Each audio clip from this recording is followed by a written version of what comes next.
Now, back here at home, there are growing questions this morning about President Biden potentially commuting the sentence of his son Hunter following his conviction earlier this week on 3 federal gun charges. Now, during an interview last week, President Biden clearly said that he would not pardon his son if he were to be convicted. Hunter Biden, of course, has been just that. But yesterday, White House Press Secretary Karine Jean-Pierre told reporters she simply could not say whether the president might consider a commutation of his son's sentence.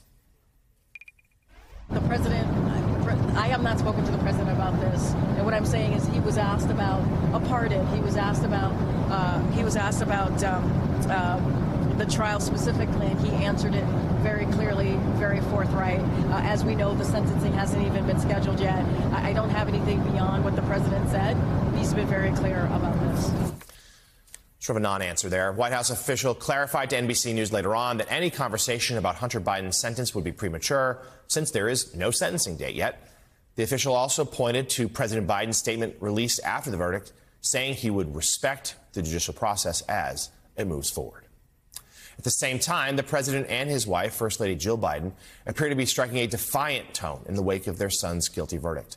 The president and First Lady are returning to business as usual with President, as we just showed you, in Europe for the G7, and Dr. Jill Biden embarking on an extended 5-state campaign swing. People close to the family say their posture is intentional and familiar to them after experiencing greater setbacks in the past, really rallying together here. Additionally, the Biden campaign signaled yesterday that it would not let Hunter Biden's conviction prevent it from attacking former President Trump over his own felony convictions from his hush money trial. I broke that news earlier in the week. Yesterday, the Biden camp indeed called out Trump for not actively campaigning this week after Trump previously complained that his courtroom proceedings in New York were unfairly keeping him off the trail. The Biden campaign issued this statement. Donald Trump is either too lazy, too tired, or too incapable to campaign after his criminal conviction. Wednesdays are now just another day of rest for Donald. Joining us now here on set, elections reporter for Politico, Madison Fernandez. Madison, good to see you this morning. Thanks for having me. Let's start with the Hunter Biden conviction.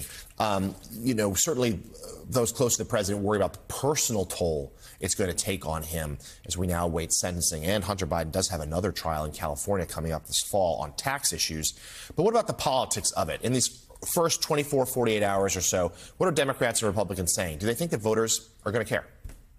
You know, Republicans certainly hope that voters are going to care. They see it as fodder and a sort of counter to all the attacks that the Biden campaign are really leaning into with Trump. You know, they've ramped up their attacks lately, calling Trump a felon and a crook, and they're really coming out of the gate with that in light of his conviction. So Republicans are hoping that, this is just something they can use too. But Democrats, really seem to be downplaying that.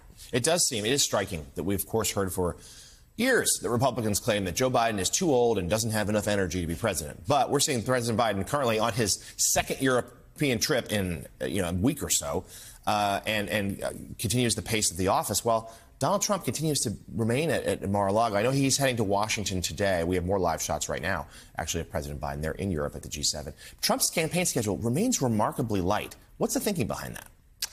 He is going to be in Michigan this weekend, and I think that is significant because, it's a swing state.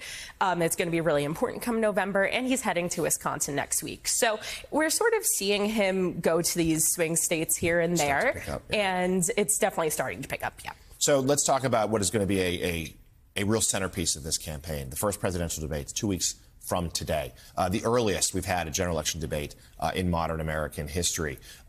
It seems that the Biden campaign believes this is a moment to remind Americans just who Donald Trump is and what he wants to do for a second term.